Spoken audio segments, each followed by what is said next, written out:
kita akan melanjutkan dari sesi sebelumnya, di mana sebelumnya kita sudah membahas gimana melakukan secure remote access dengan menggunakan Mobile User VPN WatchGuard dibantu dengan TDR ataupun Threat Detection and Response, kemudian MFA juga. Nah, hari ini kita akan membahas satu fitur lanjutan lagi di WatchGuard, yaitu Access Portal. Nah, dan kita akan combine ataupun integrasikan dengan MFA Solution WatchGuard untuk mengamankan Access Portal ini. Nah, jadi sebenarnya Access Portal ini bagi user yang sudah menggunakan total license security, nanti saya akan share di belakang, ini sudah dapat include secara free, bisa digunakan.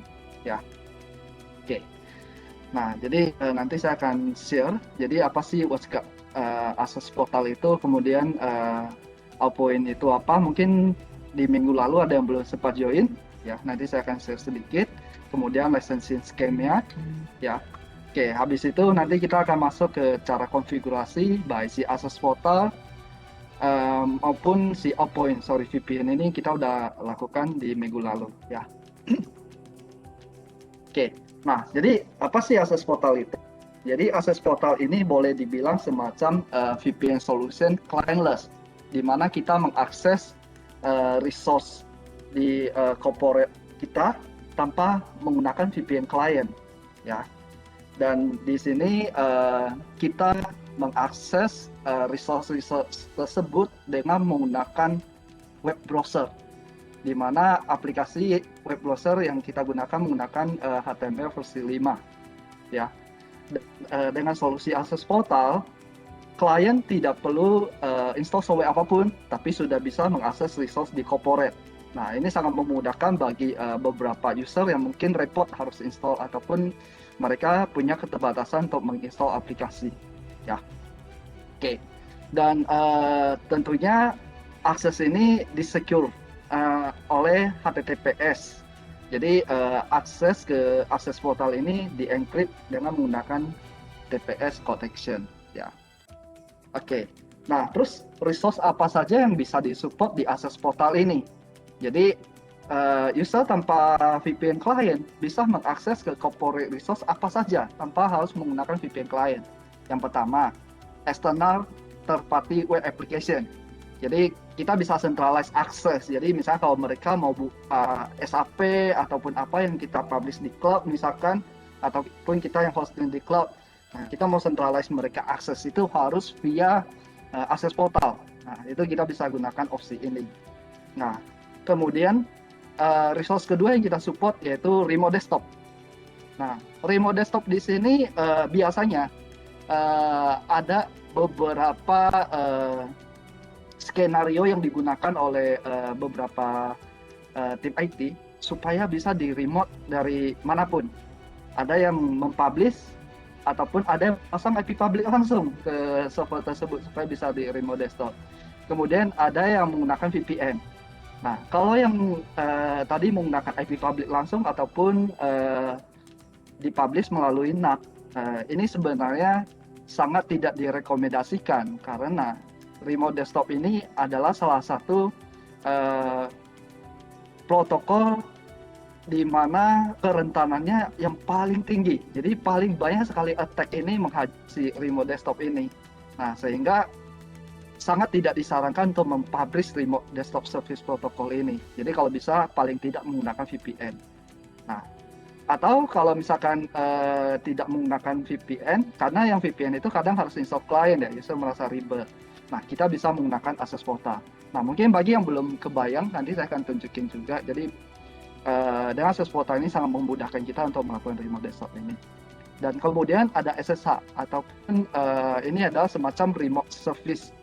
Jadi, biasanya untuk manajemen network device ataupun server.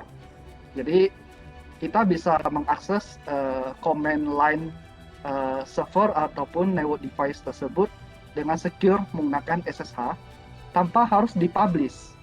Ya, biasanya supaya bisa di remote oleh orang luar, kita mempublish dulu dengan cara menat misalkan ataupun dengan VPN. Nah, dengan Access Portal ini nanti kita bisa akses remote desktop maupun SSH ini langsung dari web browser tanpa harus kita connect VPN dulu, kemudian baru kita buka aplikasi remote desktop ataupun SSH ya. Oke.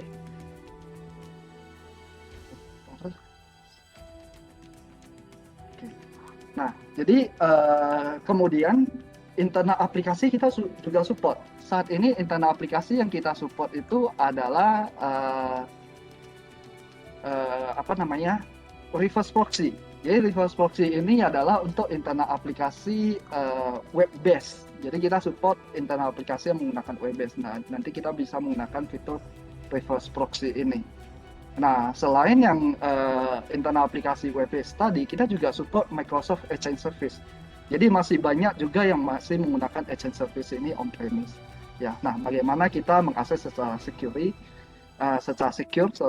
dengan akses portal ini ya. Nah, kemudian kita juga dengan berbagai resource ini, kita juga bisa melakukan grouping. Jadi misalkan grup tertentu hanya boleh mengakses ke aplikasi tertentu. Jadi tidak semua user yang connect ke akses portal ini bisa akses remote desktop misalkan. Jadi hanya misalkan grup IT doang yang boleh remote desktop. Nah, nanti kita bisa mainkan di grup. Ya. Oke. Nah, kemudian akses portal ini hanya disupport bagi customer yang sudah menggunakan fireware 12.1 ke atas. Jadi kalau masih di bawah 12.1 itu nggak ada opsi untuk menggunakan fitur akses portal ini, ya. Dan akses portal ini kita bisa gunakan di T-series baru, ya. Di T-series sebelum T40 sama 80 ini ada T55, T70, T35, T15, T30, T50. Itu tidak support akses portal. Ya, jadi yang di seri terbaru T40 dan 80, seri terkecilnya WatchGuard, ini kita sudah support akses portal. Ya. Oke. Kemudian di M-series itu semua M-seriesnya kita support, kecuali yang masih menggunakan M-series M200 dan M300. Ini tidak support untuk menggunakan akses portal. Ya. Dan untuk yang menggunakan software base seperti Firebox V atau virtual, kemudian Firebox Cloud, ini juga sudah disupport untuk fungsi ataupun fitur akses portal ini. Dan bagi customer yang masih menggunakan SDM series, ya mau maaf ini kita belum support untuk akses portal. Jadi mau nggak mau harus upgrade ke M series ataupun T series bagi yang masih menggunakan SDM series. Ya, karena akses portal ini membutuhkan resource hardware yang lumayan, di mana ini hanya disupport di seri-seri terbaru. Ya, oke. Nah, secara licensing untuk akses portal, jadi untuk yang seri terbaru seperti T40, T80, bahkan M4800 dan M5800 itu sudah include di dalam level support. Jadi di WatchGuard itu kita dulu sering ada satu istilah license namanya standar support ataupun live security. Nah, itu udah include di dalam situ. Nah, tapi yang masih menggunakan M series yang misalkan 270 sampai 670 itu adanya di dalam license total security. Ya. Oke. Ya. Maupun ini yang udah include di basic hanya untuk yang menggunakan seri baru tadi ya, di mana dia udah include di standar support ini, yaitu di M4800, M5800 dan T40, T80 ya. Oke. Dan akses portal ini di sini udah ada informasi bahwa tidak support ya untuk di T15, T20, T35F ya. Dan untuk yang tadi yang saya sebut di M270 sampai 670 itu include-nya di dalam total security. Ya. Oke. Nah, cara konfigurasi akses portal ada beberapa step yang harus kita lakukan ya. Nggak terlalu susah. Jadi nanti tinggal ikutin flow-nya aja. Oke. Yang pertama yang harus kita lakukan yaitu kita mengaktifkan atau mengenable service. Jadi akses portalnya kita aktifkan fiturnya. Kemudian kalau kita mau melakukan grouping, maka kita bisa buat application group. Nah, fungsinya application group ini nanti akan memudahkan kita untuk mengatur permission. Jadi ataupun group user ini boleh mengakses aplikasi yang mana. Nah, kita nanti bisa ngatur permission mereka berdasarkan application group ini. Nah, di dalam application group itu ada apa aja? Ya, yang pertama ada web application. Ya, nah web application ini yang kita support tadi untuk internal application ataupun yang third party web application. Ya. Kemudian resource atau aplikasi berikutnya yang disebut di Access Portal di dalam application group ini adalah remote desktop. Ya, aplikasi remote desktop ini. Dan kemudian SSH. Ya. Oke. Nah, nanti kita akan coba beberapa aplikasi ini, kita akan coba configure ya. Nah, setelah kita udah enable service-nya, kita udah define grup aplikasi yang boleh diakses. Nanti kita bisa mengatur permission-nya di user connection ini. Nah, di sini nanti kita bisa ngatur authentication servernya mau menggunakan apa, mau menggunakan integrasi dengan Active Directory kita ataupun menggunakan Firebox DB ataupun autentikasi server si WhatsApp Firebox-nya sendiri, atau nanti kita integrasi dengan MFA ya. Kemudian di sini nanti kita juga akan configure satu contoh gimana penerapan reverse proxy ini, dan opsi single sign-on kita juga bisa lakukan, yaitu integrasikan dengan MFA juga dengan metode SAML atau SAML ya. Oke. Nah, jadi ini yang tadi pertama yang harus kita lakukan cukup simple, yaitu kita ke subscription service. Di sini akan ada satu opsi namanya Access Portal. Nah, di Access Portal ini kita tinggal aktifkan service-nya ya. Oke. Nah, setelah kita aktifkan service Access Portal-nya, nah kita bisa define application-nya atau kita buat application group dulu ya. Nah, jadi tergantung nanti dari skenario penggunaan kita. Kita mau ngatur permission berdasarkan grouping atau mau kita open semua ya. Oke. Nah, kalau misalkan kita mau membuat aplikasi web third party di mana diakses secara centralized dari Access Portal ini, nanti kita bisa pilih yang web application. Cukup simple, jadi kita hanya masukin URL destinasinya ya. Oke. Dan untuk remote desktop, ya remote desktop juga sama, cukup simple. Jadi di sini nanti kita akan pilih opsi-opsi untuk authentication ataupun security-nya.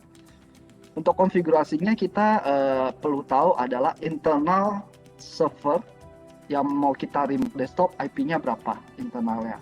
Nah, kemudian nanti yang perlu kita configure adalah security-nya ya. Jadi security-nya menggunakan apa?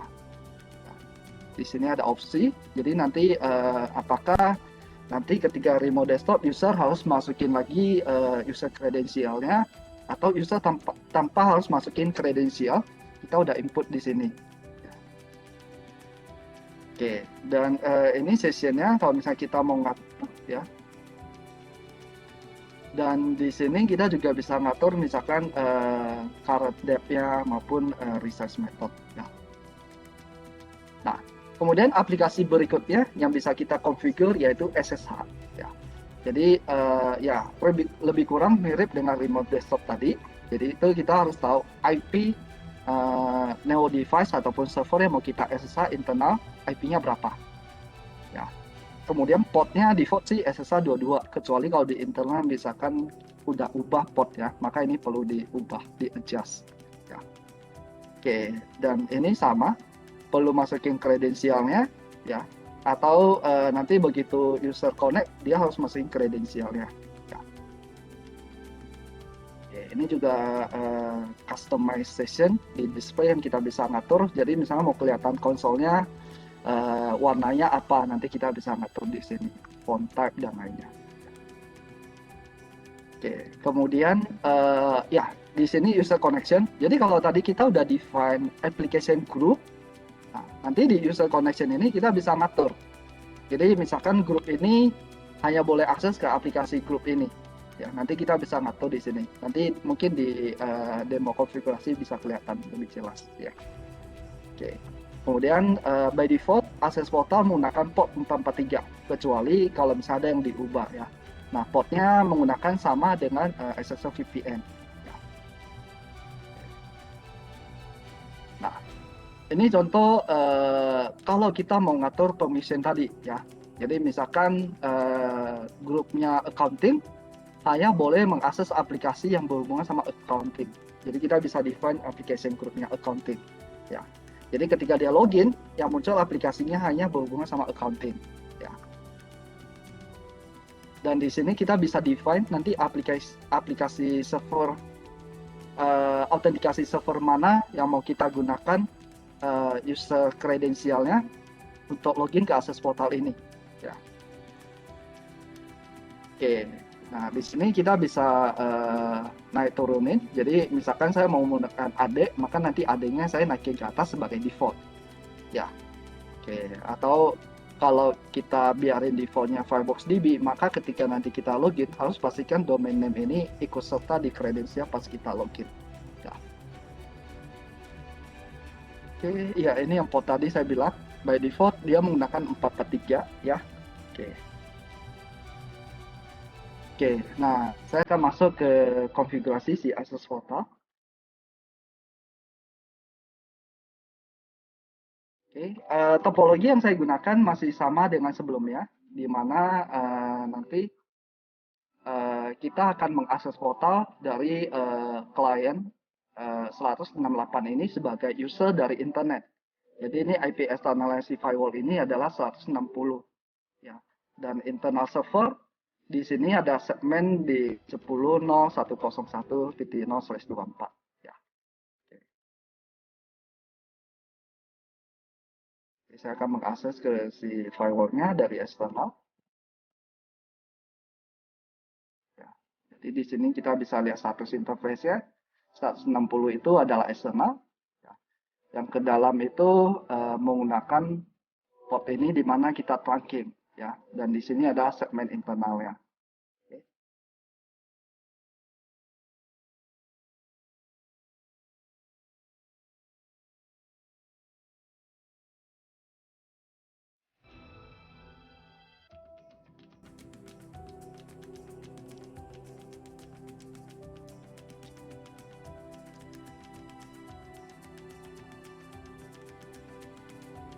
Oke, untuk mengaktifkan akses portal seperti yang tadi udah di-share sebelumnya, kita cukup ke subscription service, kemudian ke akses portal.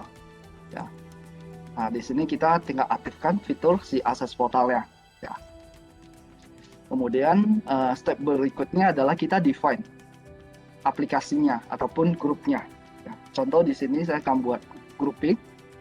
Jadi misalkan ini aplikasi app group untuk sales misalkan. Ya. Oke.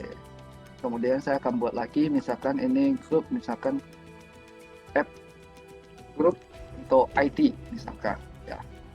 Nah, setelah kita udah define grup ini, nanti kita bisa define di dalam grup ini aplikasinya apa saja ya. Contoh misalkan di sini aplikasi sales, saya akan memberikan mereka akses untuk ke third party web application, misalkan www.whatsapp.com. Ya. Misalkan misalkan ya.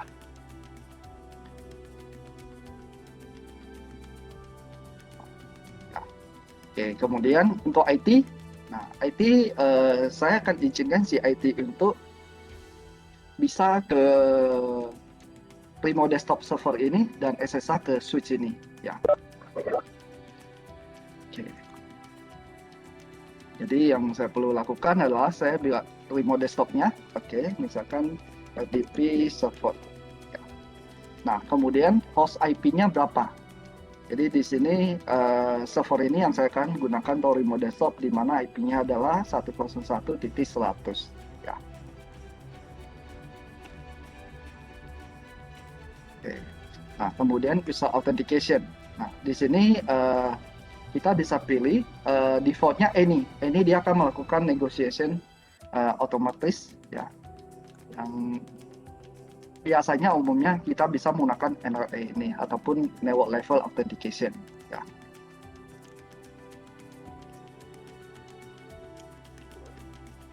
Kalau misalkan servernya join domain, harus memastikan di sini input domainnya ya. Oke, saya sertifikatnya. Oke, ini saya biarin default, nggak ada yang perlu saya ubah ya. Jadi yang wajib adalah IP, kemudian ini ya. Oke.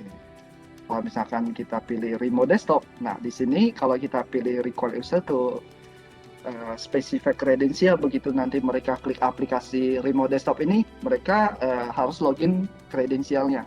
Tapi kalau dengan opsi ini, usernya tidak perlu input kredensialnya, jadi mereka nggak perlu tahu remote desktop ini user dan passwordnya apa. Yang penting mereka login ke Access Portal dengan user password yang diizinkan, gitu ya. Sorry, udah lagi. Oke, nah kemudian saya akan tambah lagi aplikasi untuk SSH. Ya. Oke. Misalkan ini saya bilang switch, misalkan ya. IP switch-nya berapa? Di sini IP switch-nya 10.101.2 ya.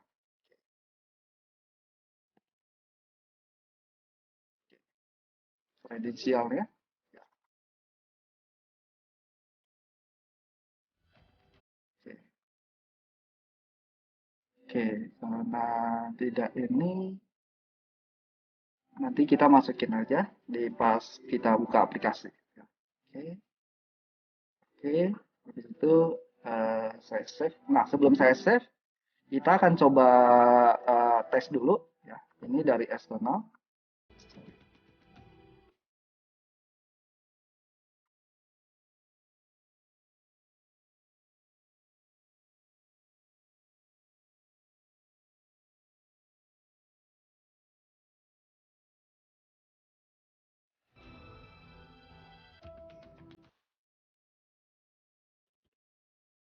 Oke, ini ada eksternal PC yang akan kita gunakan. Coba saya make sure IP-nya ya, 100.68. Oke. Nah, di sini kita akan coba akses ke akses portalnya. Harusnya ini belum bisa diakses karena service-nya belum kita aktifkan. Ya.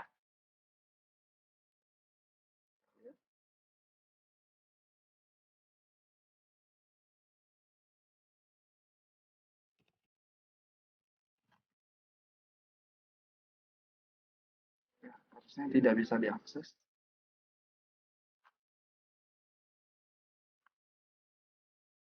Oke, saya akan balik lagi. Nah, di sini kita akan save.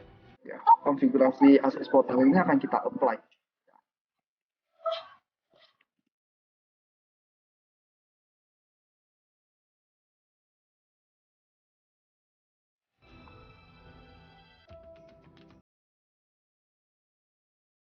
Oke, nah di sini kalau muncul, di sini kita bisa lihat. Nah, ini by default kalau kita akses yang nyala itu ada SSL VPN karena kita nyalain SSL VPN dan mereka pakai port yang sama. Nanti begitu kita aktifkan fungsi akses portal, maka ini akan berubah. Ya.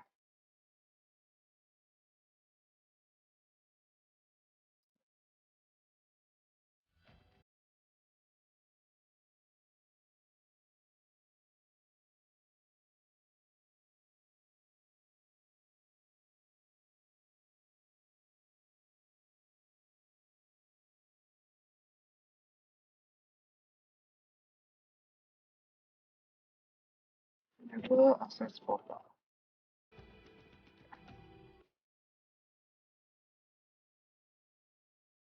Oke, sekarang kita coba akses kembali ke HTTPS tadi. Secara tampilannya akan berubah ke si apa namanya akses portal ini ya, karena mereka menggunakan port yang sama dan si VPN SSL VPN kalau nanti bagi yang masih perlu akses ke SSL VPN harus pastiin masukin URL detailnya ya. Ya, ini baru tetap masuk ke SSL VPN. By default kalau nggak ada detail ini dia akan masuk ke akses portal ini ya. Nah, saat ini saya belum define kredensialnya. Ya. By default, di sini kita bisa lihat by default di sini menggunakan FirefoxDB. Ya. Nah, jadi FirefoxDB berarti apapun user yang kita create di sini di autentikasi server ya, di FirefoxDB, nah user ini kita bisa gunakan untuk login ke Access Portal ini. Ya. Oke. Nah, kalau misalkan kita mau batasin, nah, maka nanti kita bisa define di sini. Ya. Kemudian kita add, kita bisa main group. Kalau kita udah create grupnya, kalau belum kita bisa per user. User siapa, boleh akses ke aplikasi apa. Ya. Contoh di sini saya akan berikan user ini hanya bisa ke IT. Ya. Oke, saya oke. Ya, oke. Oke, saya akan ya, saya akan apply konfigurasinya.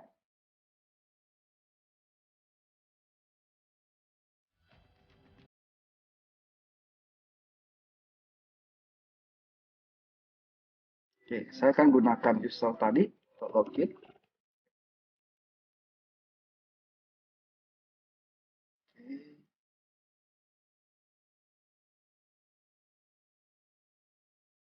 Ya, jadi di sini yang muncul hanya aplikasi grup IT. Ya. Tadi kita udah define di sini ada 2 grup. Yang muncul hanya 1 grup karena user ini hanya diizinkan hanya boleh akses ke grup ini. Ya. Oke, kita akan coba tes remote desktopnya. Kalau kredensial benar, harusnya ini bisa login dengan smooth. Ya, kita coba cek. Oke. Saya pastikan dulu si server yang kita demo desktop nyala. Ya. Oke. Ini bisa jadi kredensial yang saya input masih salah. Demo desktop ini.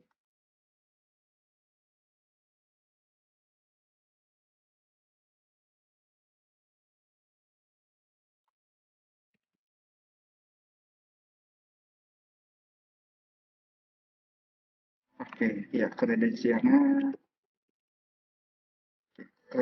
saya ubah dulu. Ini kredensialnya saya inputnya salah.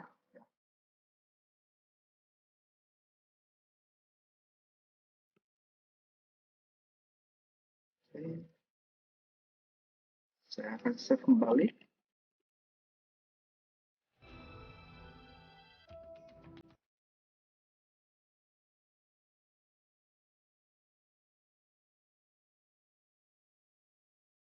Oke, ini saya akan close. Kita coba buka kembali remote desktopnya.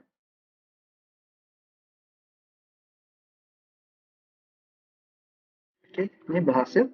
Ya, tadi kredensialnya salah. Nah, dan di sini user tidak perlu masukin kredensialnya sama sekali karena kita udah define tadi di sini.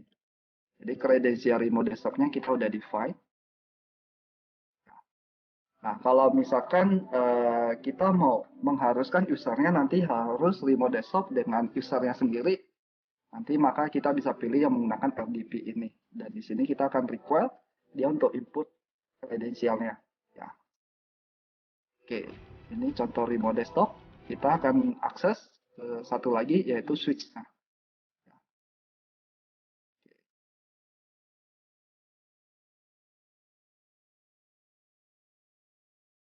oke, sorry, ini harusnya tidak. Oke.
akan lanjut ke MFA ya.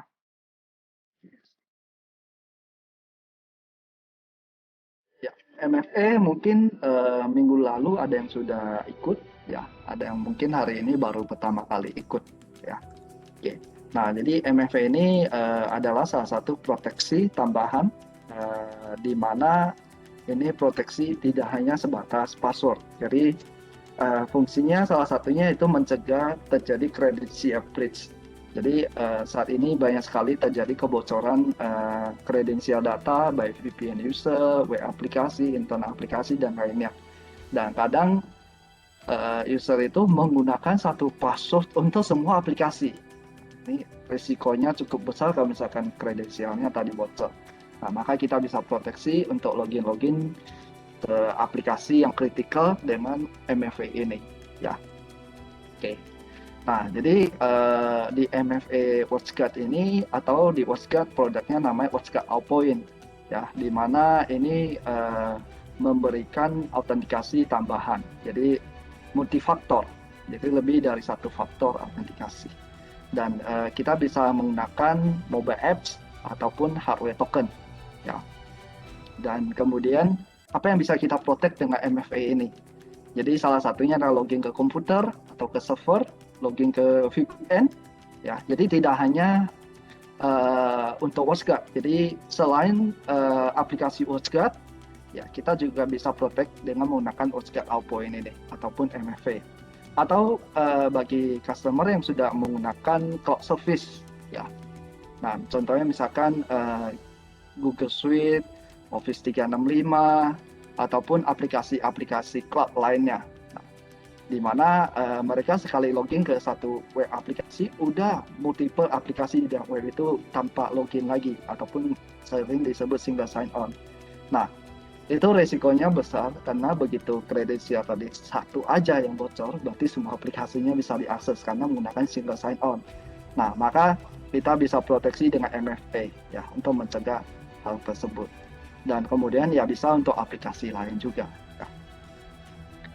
Nah, jadi di MFA ini cukup simple. Jadi metodenya kita bisa menggunakan push message, bisa menggunakan QR, maupun kita bisa menggunakan OTP. Nah, OTP ini nanti setiap waktu itu kode ini akan berubah. Jadi kode yang udah lewat ya nggak valid lagi untuk digunakan. Ya. Atau kalau misalnya kita nggak percaya kode ini, kita bisa menggunakan QR. Jadi kita scan dulu QR-nya, dapat kodenya, baru kodenya kita gunakan untuk login. Atau nggak mau ribet, pokoknya begitu login, saya tidak approve atau deny. Nah, kita bisa menggunakan yang push base ini. Ya. Oke, komponennya di WatchGuard Allpoint ini ada beberapa. Yang pertama manajemen UI ataupun web console. Ya. Kemudian mobile apps. Jadi mobile apps ini kita bisa install di Android ataupun iOS, ya. Atau kalau yang nggak mau menggunakan mobile apps, bisa menggunakan hardware token, ya. Kemudian ada namanya komponen Allpoint Gateway. Nah, Allpoint Gateway ini yang bertugas sebagai radio server atau yang menjembatani untuk melakukan synchronize dengan Active Directory di on-premise, ya. Kemudian komponen berikutnya di Allpoint itu ada logout apps. Nah, logout apps ini yang kita install nanti di komputer atau server. Sehingga misalkan kita mau remote desktop, mau login ke server, itu ada muncul MFA-nya. Nah, ada logout apps di sini. Nah, atau bagi customer yang sudah punya ADFS ataupun Active Directory Federating Service, di mana ini biasanya untuk web single sign-on service authentication. Ya, nah kita juga punya agent untuk ADFS tersebut. Atau customer yang sudah menggunakan remote desktop web base. Nah nanti ada agent yang kita bisa install di remote desktop web base server tersebut. Nah, oke. Nah secara license, Allpoint ini ataupun MFA ini license-nya terpisah dari customer yang sudah menggunakan WatchGuard Firebox. Jadi ini terpisah, solusi terpisah karena solusi ini kita bisa gunakan selain untuk integrasi dengan WatchGuard. Jadi bisa dengan produk lain apapun. Ya. Oke. Dan license-nya subscription based. Jadi tiap tahun customer harus renew. Ya. Cukup murah sih. Kalau tidak salah per bulan mungkin nggak sampai 50.000 satu user license-nya. Ya. Oke. Terus apa yang harus dilakukan di sisi user ketika mau menggunakan Outpoint ini? Ya, license-nya harus kita aktifasi di WatchGuard account-nya. Ya, oke. Kemudian ya kita harus make sure total berapa user yang kita perlukan untuk MFA ini, karena ini akan berpengaruh ke jumlah license yang dibutuhkan. Karena satu user satu license, dan kita tidak peduli satu user mau berapa aplikasi. Contohnya tadi ada VPN, ada remote desktop, ada web single sign on dan lainnya. Nah, aplikasi-aplikasi tersebut tidak kita hitung license-nya. Yang kita hitung adalah usernya, berapa user yang membutuhkan MFA ini. Ya. Oke. Nah, untuk konfigur si Outpoint ataupun MFA ini ada beberapa step juga seperti access portal tadi. Nah, yang perlu kita konfigur yaitu resource. Ya. Setelah resource, kita perlu define grupnya, define group, kemudian usernya. Jadi usernya harus masukin ke grup yang kita izinkan. Kemudian kalau misalkan kita mengintegrasi dengan Active Directory ataupun lainnya, maka kita perlu configure external identity ini.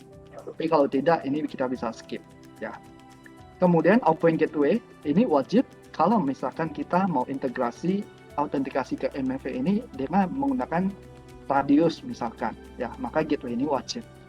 Dan kalau misalnya, saya harus integrasi autentikasi database-nya menggunakan Active Directory saya, maka gateway ini juga wajib. Ya. Oke. Dan bagi customer yang misalkan mungkin ya lebih merasa lebih secure dengan menggunakan hardware token, ya kita juga menyediakan hardware token ini dan nanti bisa dikonfigur. Ya. Oke. Saya akan langsung masuk ke configure MFA dan integrasi dengan si access portal. Ya. Oke, semoga koneksinya udah oke, karena dari tadi pagi saya coba ada kendala.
Oke, di sini saya udah install Outpoint. Ya. Oke. Ya, ini Outpoint saya udah jalan. Oke. Nah, jadi kemarin kita udah configure di mana integrasi dengan Firebox secara Radius. Jadi ada dua cara untuk kita integrasi MFA ke Outpoint. Yang pertama, kita bisa memanfaatkan yang sudah kita lakukan di sini kemarin, yaitu dengan Radius. Ya, ini saya hanya brief review sekilas doang ya, karena kemarin kita udah bahas. Nah, di sini kemarin kita udah pasang ini IP 10.101 100. Ya, kita bisa lihat di sini. Ini, jadi yang sini. Jadi server ini kita udah install dengan aplikasi namanya Outpoint Gateway, di mana dia bertindak sebagai Radius server buat si firewall kita. Jadi firewallnya sebagai Radius client. Ya, oke. Jadi di sini kita udah configure dan kita bisa cek di cloud di sini bahwa WatchGuard-nya sebagai Radius client. Ya. Jadi di sini kita bisa lihat IP-nya si firewall ini adalah 10.101.1 ya di interface ini. Ya, makanya di sini kita define Firebox-nya sebagai Radius client. Kemudian kita juga udah define group kemarin. Ya. Di sini kemarin kita ada buat grup MFA, ya, maupun grup test. Nah, kemudian kita bisa lihat di sini usernya. Nah, user ini masuk ke grup mana? Kemarin kita udah masukin user ini ke dalam grup MFA. Oke. Nah, jadi kita bisa gunakan user ini juga untuk login ke Access Portal. Jadi pastiin dulu adalah di sini autentikasi si Access Portalnya ya di user connection. Nah, di sini output-nya udah kita masukin atau belum. Jadi kalau misalkan sebelumnya ini kosong ya. Nah, kalau kita sudah mengaktifkannya, jadi kalau kita sudah mengaktifkannya di sini, ya, maka kita bisa menambahkan, meng-add ke dalam autentikasi sini. Jadi tinggal kita drop down, outpoint tadi. Ini sama juga kalau misalnya kita integrasi dengan Active Directory, ya sama. Nanti di sini ada pilihan. Kalau kita udah add di authentication server tadi, kemudian kita add, ya. Setelah kita add, nah, oke, ya, oke, ya. Habis itu save to Firebox.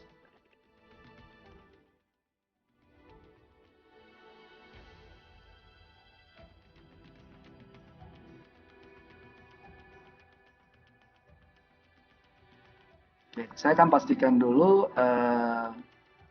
autentikasinya masih bisa kita gunakan, ya. Harusnya tidak ada isu.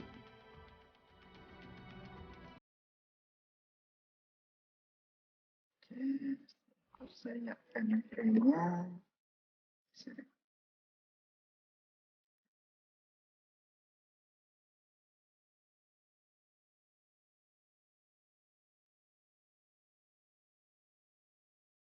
Oke, saya akan coba tes dulu autentikasinya sudah kita bisa gunakan sebelumnya.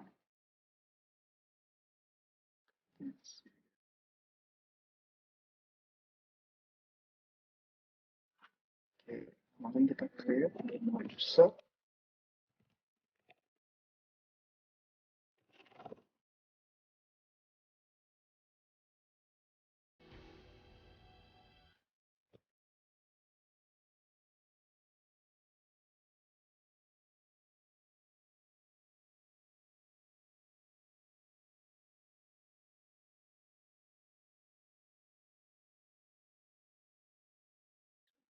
Cek gateway-nya nyala nggak. Oke, gateway-nya nggak connect ya. Jadi pasti autentikasi ini bermasalah. Sorry, yang autentikasi yang kita tes tadi barusan ini harusnya nggak bisa. Oke, nah saya cek dulu di gateway-nya.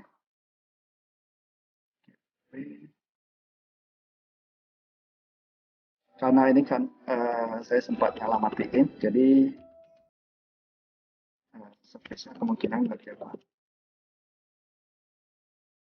Cek dulu service-nya.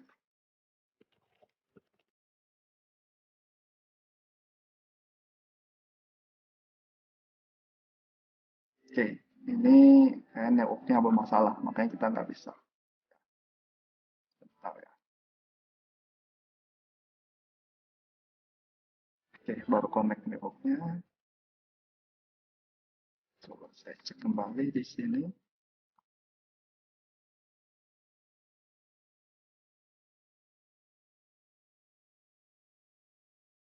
Oke, belum.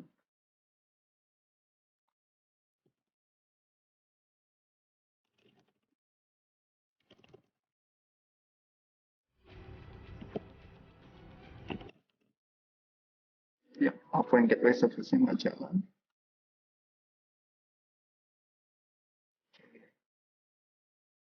Dan kita tunggu beberapa saat. Jadi kalau service-nya jalan, harusnya ini nanti udah berubah jadi clean. Ya.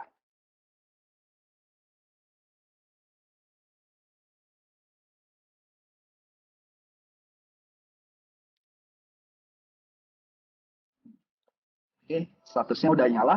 Saya akan tes kembali lagi autentikasinya. Next. Ya.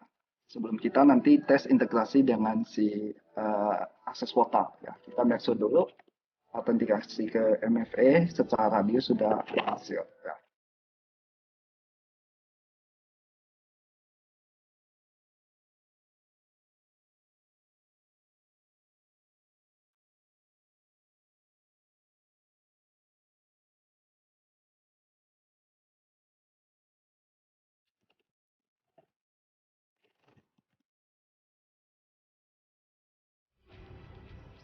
Oke.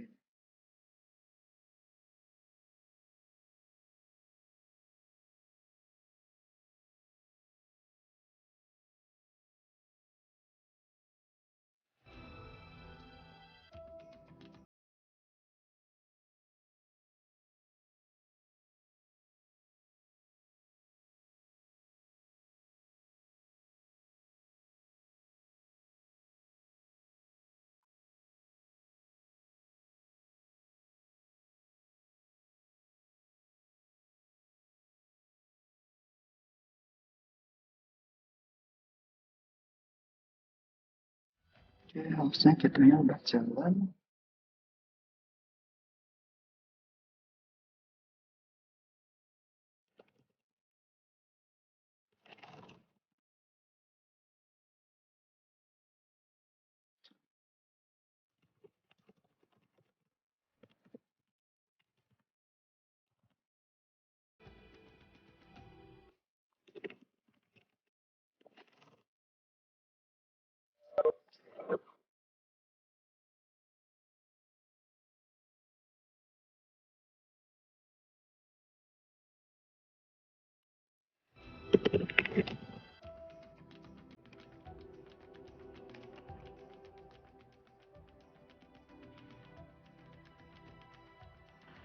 Oke, sudah on, servisnya juga harusnya udah nyala. Kita start lagi sih.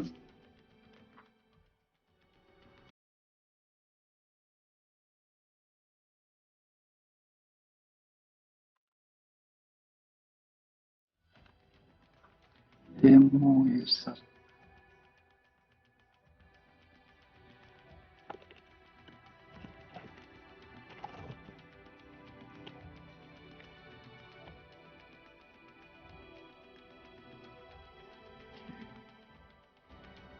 Sini. Oke, authentication-nya fail ya. Oke. Jadi bisa jadi di sini result key-nya kemarin terubah ya. Saya masuk dulu result key-nya. Samakan kembali result key-nya. Kali sempat dipakai buat demo lain.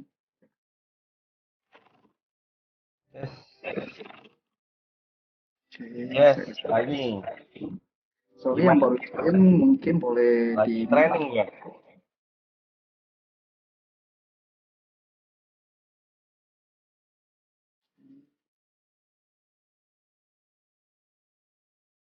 Ya. Saya update dulu result key-nya.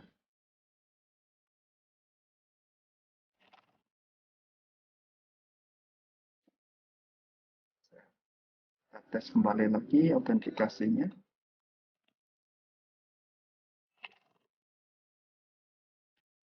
Oke, udah muncul ya. Berarti integrasinya ini udah jalan, udah berhasil.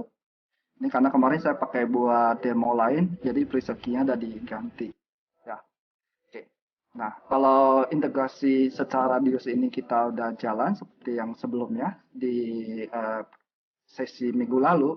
Nah, autentikasi radius ini kita juga bisa gunakan untuk si akses portal tadi ya. Jadi saya tinggal mastiin kembali di akses portal ini autentikasi servernya saya udah include si radius all point ini ya. Oke, jadi nanti ketika kita login ke si akses portal ini bisa menggunakan user MFA tadi ya. Karena di sini defaultnya adalah Firebox DB. Nah, jadi ketika kita menggunakan user yang bukan database-nya di sini, melainkan di Allpoint, maka kita perlu tambahkan server name-nya ya. Oke, kalau itu oke. Login. Harusnya sama. Di sini kita akan dapat MFA-nya. Kalau ternyata ada yang menggunakan login ini bukan kita sendiri ataupun user sendiri, maka dia bisa deny aksesnya. Sehingga akses portal ini tidak bisa diakses. Ya, ini untuk mencegah kalau kredensialnya bocor. Ya. Oke, jadi kalau misalnya emang benar usernya, maka usernya bisa meng-approve aksesnya, sehingga user ini bisa login ke akses portal. Ya, Oke, nah ini cara pertama untuk integrasi ke Access Portal. Saya akan share di sini kita ada cara kedua untuk bisa integrasi ke Access Portal. Nah, jadi di sini kita bisa cek WatchGuard Outpoint Integration Guide. Nah, saya akan tunjukin yaitu yang menggunakan SAML. Nah, SAML ini lebih fleksibel ataupun sering dipakai untuk web, ya, single sign-on. Di sini kita bisa cek ada Firebox Access Portal Integration with Outpoint. Nah, jadi kalau kita lihat di sini sebenarnya banyak sekali yang kita bisa integrasikan, tidak hanya di WatchGuard. Jadi kita punya aplikasi apa yang mungkin di sini udah di-publish, kita bisa gunakan. Ya, tinggal ikutin step-nya. Oke. Oke, contoh di sini saya akan tunjukin yang menggunakan SAML. Nah, jadi flow-nya untuk si SAML ini tidak menggunakan radius lagi. Jadi kita tidak perlukan si Outpoint Gateway ini lagi. Ya, jadi nanti si firewall ini yang langsung berkomunikasi dengan WatchGuard Cloud-nya. Ya, oke. Jadi anggap saya user ya dari internet, saya mengakses ke Access Portal. Nah, begitu saya login ke sini, si firewall yang berfungsi sebagai Access Portal ini akan langsung kontak si WatchGuard Cloud kita. Oke. Ya, kalau misalnya oke, dia login sesuai dengan username passwordnya, oke, maka WatchGuard Cloud ini akan kirimin tergantung yang kita setting, misalnya push autentikasi, maka dia akan push tokennya ke mobile apps-nya. Nah, nanti dari sisi ini usernya yang punya privilege mau deny atau mau approve. Nah, setelah itu baru nanti WatchGuard Cloud ini akan memberikan informasi ke si Access Portal bahwa ini di approve atau ini di deny. Ya, jadi WatchGuard Access Portal ini yang memutuskan boleh atau tidak akses. Ya, setelah dapat approval ataupun message dari si WatchGuard Cloud ini. Ya, oke. Nah, yang perlu kita configure ini sedikit berbeda dengan yang kemarin kita configure yang menggunakan radius base. Ya, nah ini kita perlu namanya sertifikat. Oke, jadi untuk ambil sertifikat ini di mana? Nanti kita bisa ke WatchGuard Outpoint di bagian resource ini, nanti di bawahnya itu ada sertifikat. Ya, oke, kita akan ambil dulu sertifikatnya di sini. Ya, di configure Outpoint, kemudian di sini resource. Jadi di bawah sini ada satu button untuk sertifikat. Ya, oke. Nah, kalau yang belum ada nanti tinggal di add. Kalau sudah ada, kita bisa download ataupun copy. Ya, jadi kita bisa ikutin step guide-nya di sini. Apa yang diperlukan? Di sini yang kita perlukan adalah kita mengcopy metadata URL-nya. Ya, oke. Nah, saya akan copy metadata URL. Kita taruh dulu di Notepad.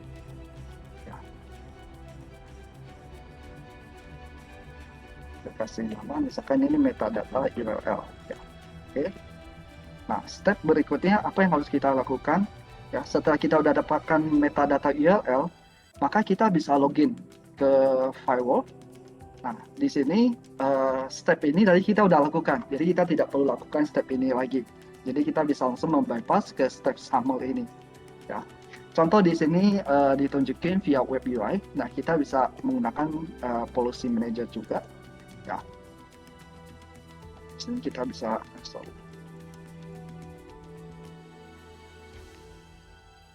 ya, sama ke Access Portal. Di sini ada satu button namanya SAML. Nah, jadi kita bisa aktifkan SAML-nya di sini. Ya, oke. Nah, di sini metadata URL yang tadi kita copy, ya, di sini kita bisa pastekan ke sini. Ya, oke. Kemudian untuk menggunakan SAML ini, nah kita wajib punya FQDN. Ya, FQDN ini untuk si external interface ataupun IP publiknya. Jadi di mana nanti ketika kita mengakses ke Access Portal itu bukan menggunakan IP base lagi, tapi menggunakan domain name. Ya, oke. Nah, contoh di sini saya punya domain name namanya demo.aswinda.co.id, di mana ini akan di-resolve. Ya, kalau kita lihat topologi, akan di-resolve ke IP eksternalnya si firewall ini. Ya, balik lagi ke sini. Oke, Nah, IDP name ini kita dapat dari mana? Ya, kita bisa ikutin datanya di sini. Ya. IDP name-nya semacam kayak autentikasi server name yang mau kita tunjukin. Nah, misalkan saya mau kasih nama sebagai outpoint. Ya, saya ikutin contohnya. Ya, oke. Habis itu saya udah input hostname-nya untuk FQDN, metadata saya juga udah input ya. Oke, habis itu saya oke, kemudian save to Firebox. Ya, saya write ya. Contoh ini masih default. Oke.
Bukan adalah kita ke sini, ke firewall-nya lagi, ya, untuk mendapatkan informasi sama entity ID, assertion consumer service dan lainnya. Nah, ini kita bisa dapat setelah tadi kita aktifkan fungsi SAML di access portal tadi.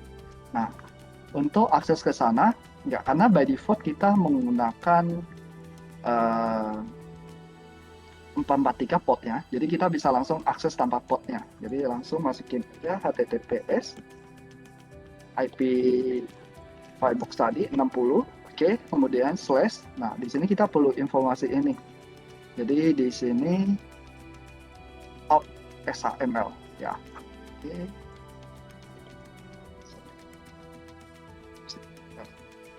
Nah, maka kita akan dapat informasi untuk IDP ya dan lainnya. Nah, ini kita perlukan. Jadi tinggal saya copy aja. Copy dulu ke notepad kita. IDP. Kemudian ini sama. Ini nanti kita perlukan. Jadi kalau bisa di copy dulu aja ya. Ini ASO. Yes. Ini untuk logoutnya.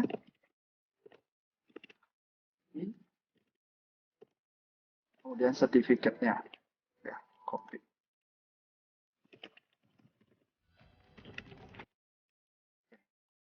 Setelah saya sudah selesai copy, saya balik lagi ke sini.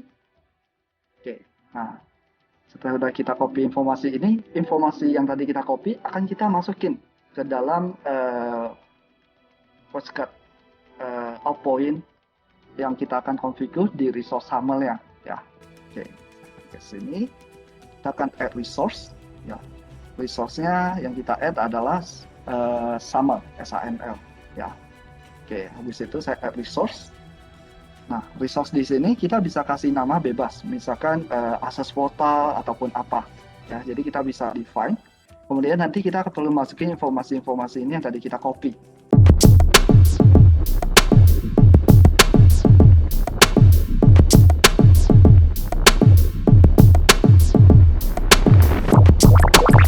Integration type-nya apa? Di sini nanti kita bisa pilih. Ya, kalau misalnya kita menggunakan aplikasi SAML yang belum ada di sini, nanti bisa pilih other. Kalau yang ini yang sudah di test lab sama WatchGuard dan sudah dipublish informasi, jadi mereka udah munculin listnya. Ya. Oke, kemudian saya perlu informasi ini, entity ID. Ya, entity ID, ya, kita bisa copy. Oke, kemudian saya perlu assign customer service. Ya. Oke. Terus di sini ada opsi. Ya. Jadi user credentialnya kita mau menggunakan format apa ya atau redirect. Jadi kita pilih defaultnya yaitu menggunakan email. Ya. Oke. Biarin email. Nah, lookup URL-nya di sini ada. Oke. Nah, kemudian di sini kita bisa biarin default. Ya. Jadi biarin menggunakan ini atau kalau misalnya kita mau menggunakan metode lain, kita bisa pilih ya. Defaultnya menggunakan SAA 256. Ya. Oke. Setelah ini sebentar.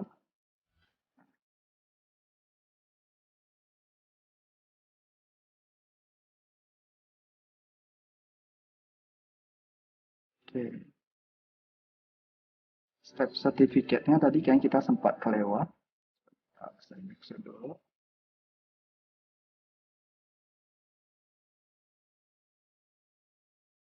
Ya, kita tadi sempat kelewat download, jadi saya bisa download lagi kembali di sini, download sertifikat.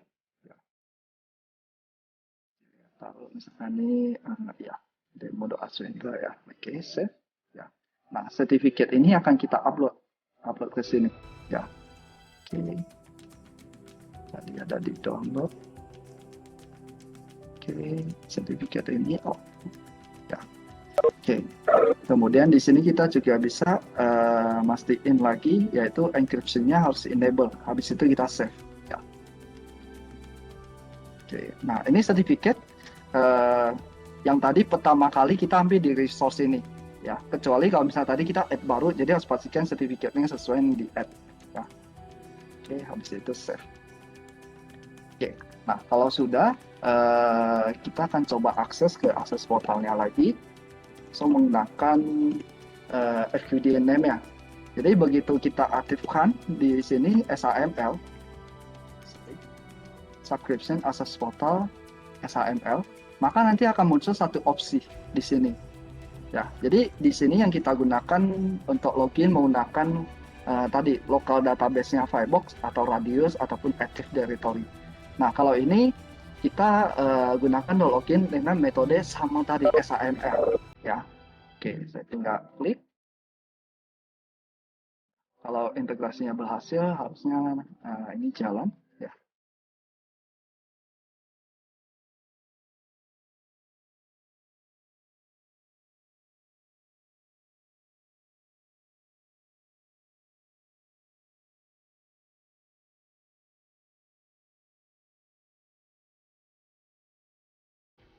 Oke, nah, tinggal masukin username passwordnya ya. Yang tadi saya create di sini saya punya user ya, demo user ya. Saya gunakan untuk login demo user. Next.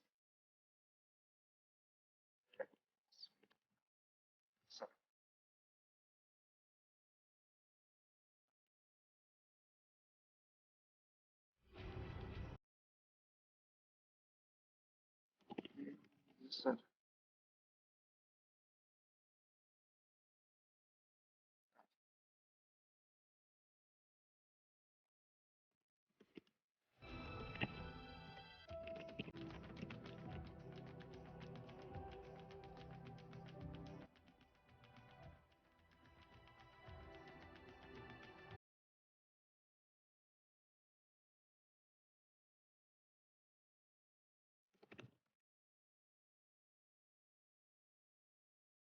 Oh, oke. Jadi di sini kelihatan you are not authorized to access this resource. Jadi di kemarin kalau yang pernah ikut postgres update baru, di sini ada muncul satu risk-based framework baru namanya authentication policy. Nah, di authentication policy ini di sini kita bisa batasin diizinkan nggak ke resource. Jadi kita tadi ada bikin resource access portal, ada bikin resource Firebox. Nah, karena di sini resource-nya mengizinkan ke Firebox yang radius client, SAML-nya tidak diizinkan. Ya, jadi ini risk-based framework baru. Kalau yang masih menggunakan versi lama, kita tidak perlu configure di sini. Ini karena baru, jadi kita perlu add. Oke, jadi misalkan saya allow untuk MFA resource access portal. Ya, jadi di sini kita bisa pilih opsi QR atau OTP, kemudian grupnya. Jadi di sini grup user yang kita udah define, kemudian resource apa. Ya, di sini resource-nya access portal atau mau semuanya. Ya. Oke. Nah, kalau misalkan kita punya save network ataupun network location, misalnya oh ketika dia lagi di kantor maka tidak perlu MFA, nanti kita bisa define di sini. Ya. Situ saya save untuk mengizinkan resource ini. Oke, di sini sudah kita izinkan untuk SAML. Dan coba tes kembali lagi. Oke, udah bisa ya. Jadi karena policy ini menu baru ya. Jadi dulu namanya access policy. Jadi di mana kita define grup dulu, nanti grup ini dimasukin ke access policy.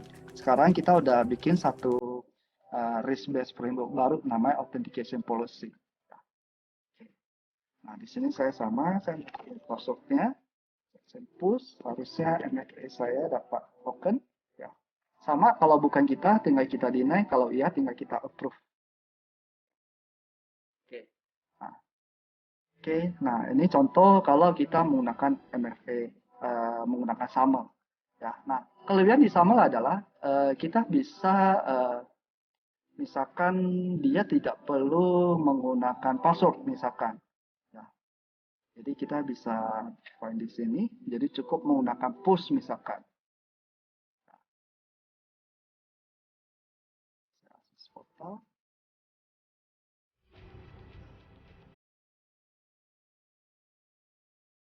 Oke, saya akan coba tes kembali.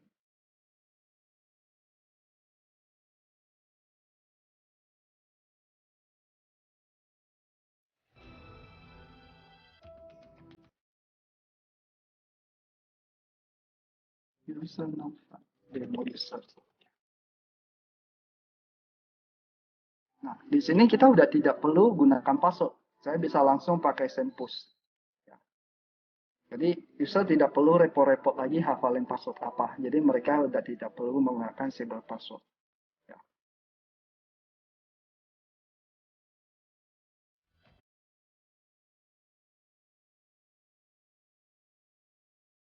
Oke, tinggal saya approve. Ya, udah login. Ya. Jadi enaknya di SAML adalah ya kita bisa mengeliminasi step password tadi, kemudian user juga udah tidak perlu hafalin password ya. Jadi sangat simple yang menggunakan SAML ini ya. Dan SAML ini tidak hanya dengan access portal, jadi bisa dengan web aplikasi Bapak Ibu ya. Oke, demikian hari ini yang saya bisa share mengenai akses portal dan integrasi dengan MFA.